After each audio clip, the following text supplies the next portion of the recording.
দু একটা বিষয় শুধু বলবো। গন্ডাছড়া গন্ডাতৈশার এই যে সাম্প্রতিক ঘটনা ঘটল, এই সম্পর্কে আমাদের পার্টির রাজ্য সম্পাদক, বিরোধী দলনেতা কমরেড জিতেন্দ্র চৌধুরীর নেতৃত্বে আমরা গতকালকে গিয়েছিলাম। আমাদের সঙ্গে 3 জন বিধায়ক, আমরা 3 জন প্রাক্তন বিধায়ক, একজন প্রাক্তন মন্ত্রীও আমরা ছিলাম। তো আমাদের পরিদর্শনের সময়ে যে সামগ্রিক বিষয়টা, সেই বিষয় নিয়ে বিরোধী দলনেতা আমাদের যা বক্তব্য সেটা সুনির্দিষ্টভাবে আপনাদের সামনে তুলে ধরেছেন। তারপরেও দু একটা বিষয় আমি বলবো। যে গত 7 তারিখে যে ঘটনা ঘটল, 7ই জুলাই, আনন্দ মেলাকে কেন্দ্র করে, এই ঘটনা যার মৃত্যু হলো পরমেশ্বর রিয়াং, সে আরেকজন যুবককে, ছেলেকে রক্ষা করতে গিয়ে সেই মেলাতে যাওয়ার সময়ে তার সঙ্গে একটা সাইকেল ছিল, সে এইভাবে কেন ঢুকছে, মেলা কর্তৃপক্ষের তারা তাকে বাধা দেয়, তাকে প্রহারও করে। এইটা দেখে এই পরমেশ্বর রিয়াং ছুটে এসে তাকে রক্ষা করে। যাকে রক্ষা করেছে আমরা যতটুকু জানতে পেরেছি, তার একটু স্বাভাবিকতার প্রশ্নে একটু অসুবিধা আছে, একটু অস্বাভাবিকতার লক্ষণ আছে। তার মা বাবার সঙ্গে আমরা গতকালকে কথাও বলেছি, ওর চিকিৎসার প্রয়োজনীয় সহযোগিতা করার জন্য আমরাও কিছু সহযোগিতা করবো, এটা বলেছি। কিন্তু সেই ছেলেটাকে রক্ষা করতে এসেছিল, রক্ষা করেছে। কেন তাকে রক্ষা করলো? এই ছিল এই পরমেশ্বর রিয়াংয়ের বিরুদ্ধে খুব তাৎক্ষণিক, তো সেটা শেষ হয়েছে। তার পরবর্তী সময়ে তাকে অত্যন্ত সংঘবদ্ধ ভাবে এসে এই পরমেশ্বর রিয়াংকে আক্রমণ করে। সেই আক্রমণের পরেই সে আহত হয়ে এই কুলাই হাসপাতাল থেকে আগরতলা জিবি হসপিটালে এসে মৃত্যু হয়। মৃত্যুর পরে তার যখন এই মৃতদেহ নিয়ে যাওয়া হয়, তাকে কেন্দ্র করে এই সমস্ত সামগ্রিক ঘটনাগুলি ঘটেছে, আপনারা শুনেছেন। আমি বলতে চাই, 7 তারিখে যে ঘটনা ঘটেছে, আনন্দ মেলা যেখানে হয়েছে, যারাই পারমিশন দিয়েছে প্রশাসনের তরফ থেকে, কেন তার নিরাপত্তার ব্যবস্থা থাকবে না? সমস্যা হলে, অশান্তি হলে যদি সেখানেই ব্যবস্থা নেওয়া হতো, এত বড় ঘটনা যে ঘটেছে সেটা হওয়ার প্রশ্ন ছিল না। এটা এক। দ্বিতীয়ত, আপনারা শুনেছেন 12 তারিখ যখন তার মৃতদেহ নিয়ে যাওয়া হলো, তারপরে যেভাবে উত্তেজনা ছড়াতে শুরু করেছে, প্রশাসনের উচ্চস্তরের নেতৃত্বরা জানে না, ডিএম, এসপি। আমরা যখন কালকে গেলাম, আমাদের সামনে বলেছে এসপি ছিল যখন 12 তারিখের এই ঘটনা ঘটে। আমরা যখন ওই সাতকাটে ছিলাম, তখন বলেছে যে এসপি তো এই পাশাপাশি কিছু দূরেই ছিল, পুলিশ ছিল, কিন্তু তাদের কোনো ব্যবস্থা ছিল না। ওই যে পুলিশ আছে, সবকিছু আছে, তার নির্দেশ ছিল না। কোথায় এই নির্দেশ আটকে ছিল? কার নির্দেশ ছিল? এরকম একটা অশান্তি হোক, এই জন্যেই প্রশাসনিক এই যে উদাসীনতা এবং তার পেছনে ষড়যন্ত্র আছে কিনা, এই সামগ্রিক বিষয়টা সঠিক তদন্তের মাধ্যমে বেরিয়ে আসা উচিত। আমরা যখন এই পরমেশ্বর রিয়াংয়ের বাড়িতে গেলাম, ওর মা বাবার সঙ্গে কথা বললাম, পরমেশ্বর রিয়াংয়ের বাবাও বলেছে যারা দোষী তাদেরকে গ্রেপ্তার করতে হবে। এখনো সবাই গ্রেপ্তার হয়নি, কিন্তু তার মানে সমস্ত অংশের এই যারা উপজাতি তারা তো দোষীদের ব্যবস্থা নিতে হবে। এই দাবি অত্যন্ত সঠিক। তেমনি আমরা যখন এই বাড়ি বাড়ি যাচ্ছিলাম তখন সেখান থেকে খবর এসেছে, কিছু খবর গোপন রাখার জন্য বলছে যে আমার দোকানে আগুন দিয়েছে, আমরা তো সরে গেছি, কিন্তু একজন উপজাতি আমার এই আগুনটা নিভিয়ে দিয়েছে, তার জন্য আমার দোকানটা রক্ষা করেছে। এই প্রমাণ হয়েছে। যারা ক্ষতিগ্রস্ত হয়েছে 165 পরিবার। আমরা এই গন্ডাতুইসা যে শিবির, স্কুলের যে শিবিরে আমরা গেলাম, তাদের কাছ থেকে যা শুনছি, এটা মানে অমানবিক অবস্থার মধ্যে তারা বসবাস করতে হচ্ছে। শিশুরা এই পাকা ফ্লোরের মধ্যে, পলিথিনের উপরে, বয়স্করা যাদের 70-80 বছর বয়স হয়ে গেছে কি করে থাকে? এই গত 3 দিন যে বৃষ্টি হচ্ছে, ঠান্ডা পড়ে গেছে, শীতে কাঁপছে, জ্বরে সকাল থেকে পড়ে আছে, আমাদেরকে দেখাচ্ছে, ওই দেখেন জ্বরে। সকালে আমরা বলেছি, এখনো কোনো ব্যবস্থা গ্রহণ করছে না। সমস্ত জ্বর, গায়ে ব্যথা, অসুস্থতা দেখা দিচ্ছে।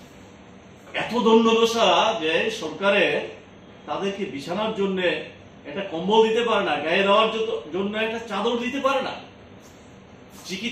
চিকিৎসকদের একটা টিম সকাল বিকাল যেতে পারে না, ওষুধপত্র দিতে পারে না। এখন ওষুধ লিখে দিচ্ছে, কোথা থেকে কিনবে তারা? তাদের বাড়িঘর যেভাবে ক্ষতিগ্রস্ত হয়েছে আমরা যা দেখেছি, যদি না যেতাম আমরা কতটা উপলব্ধি করতে পারতাম। একটা পরিবারের বাড়িঘর করতে 20-30 বছরও প্রতিষ্ঠিত করতে পারে, তার ঘর বাড়ি সমস্ত কিছু প্রতিষ্ঠিত করার পর সেই ঘর বাড়ি শেষ করে দিয়েছে।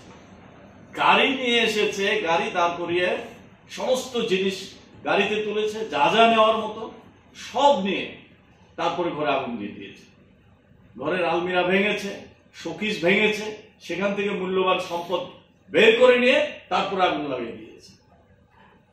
কারোর কারোর দোকান এবং বাড়ি, প্রচুর মালপত্র আছে দোকানে, সেই সমস্ত মালপত্র লুট করে নিয়ে তারপর আগুন ধরে দিয়েছে। বিভৎস।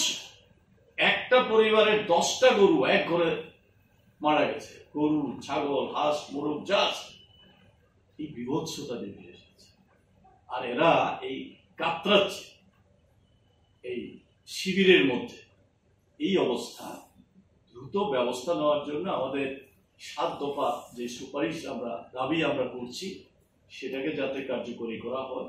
আর এই যে কার কত ক্ষতি হলো, তাৎক্ষণিকভাবে 1-2 দিনের মধ্যে যারা কেউ এই শরণার্থী শিবিরে কেউ বাড়িতে নেই, এমন সময় ইনকোয়ারি হয়েছে, খোঁজ নিয়েছে, সঠিক তথ্য তো সেখানে আসেনি। তারা বলেছে ক্ষতিগ্রস্ত প্রায় সমস্ত পরিবারের সাথে আমরা কথা বলেছি। তার সাথে পাশাপাশি অন্যান্য লোকজন যারা গন্ডাছড়া প্রত্যক্ষদর্শী এবং নানাভাবে যারা ক্ষতিগ্রস্ত। আমরা প্রথমত সেই 7 তারিখের ঘটনা থেকে তারপর 12-13 তারিখে যারা ক্ষতিগ্রস্ত হয়েছে তাদের সকলের প্রতি আমাদের সমবেদনা জ্ঞাপন আমরা করছি। পাশাপাশি এই ঘটনায় সুযোগ নিয়ে যে লুটপাট, হিংসা, খুন ইত্যাদি হয়েছে, আমরা তার নিন্দাও করছি। কেননা একটা দুর্ঘটনা ঘটতে পারে, এটাকে কেন্দ্র করে এই জাতীয় ঘটনা, এটা মোটেই বাঞ্ছনীয় না। এখন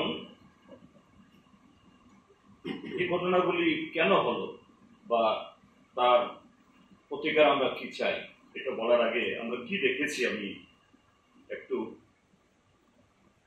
সেখানে প্রত্যক্ষদর্শী হিসাবে আজকে গতকাল প্রায় এই 3 সপ্তাহ পরও তার যে এই ধ্বংসলীলার যে জীবন্ত নিদর্শন যা দেখেছি আমরা একটু বর্ণনা করছি আপনাদের সামনে, যদিও ইতিমধ্যে নানাভাবে রাজ্যবাসী জেনেছেন প্রচার মাধ্যমের ইয়েতে, যে এখানে মানে অগ্নিসংযোগ লুট এরকম কোনো ঘটনায় আমাদের রাজ্যে অতীতেও বহু জায়গাতে হয়েছে, কিন্তু এই ঘটনা যেন একটা নতুন, যে প্রথম বাড়িঘর লুট করা, তার সমস্ত যে ভালো সব এই গবাদি পশু থেকে শুরু করে যেগুলো নেওয়া যায় না এটাকেও শেষ করে দেওয়া যাও, যেগুলো তুলে নেওয়া যাওয়া যায় হাঁস মুরগি ছাগল এগুলি লুট করা, বাড়িঘর ভেঙে আলমিরা বা অন্যান্য জিনিস এগুলো ভেঙে চুরে সেখান থেকে সমস্ত মূল্যবান জিনিস বের কর, তারপর সে বাড়ি সম্পূর্ণ ধ্বংস করে দাও আগুন লাগিয়ে, যাতে আর সে বাড়িতে ঢুকতে না পারে। তো সেখানে এই আমরা যা দেখেছি যে গৃহপালিত পশু রেহাই পায়নি, তারপর বাড়িঘর ধ্বংস হয়েছে, খুব সুন্দর সুন্দর বাড়ি, তার সাথে এই 4 হুইলার্স 3 হুইলার্স এবং 2 হুইলার্স মিলে কমপক্ষে 15 থেকে 20টা তো হবে বা আরো বেশি হতে পারে, এগুলো হয় ভেঙে চুরে একদম চুরমার করে দিয়েছে অথবা আগুন লাগিয়ে দেওয়া হয়েছে। দোকান, ভালো ভালো দোকান যা লুট করতে পারতে করেছে, তারপর আবার আগুন লাগিয়ে দিয়েছে।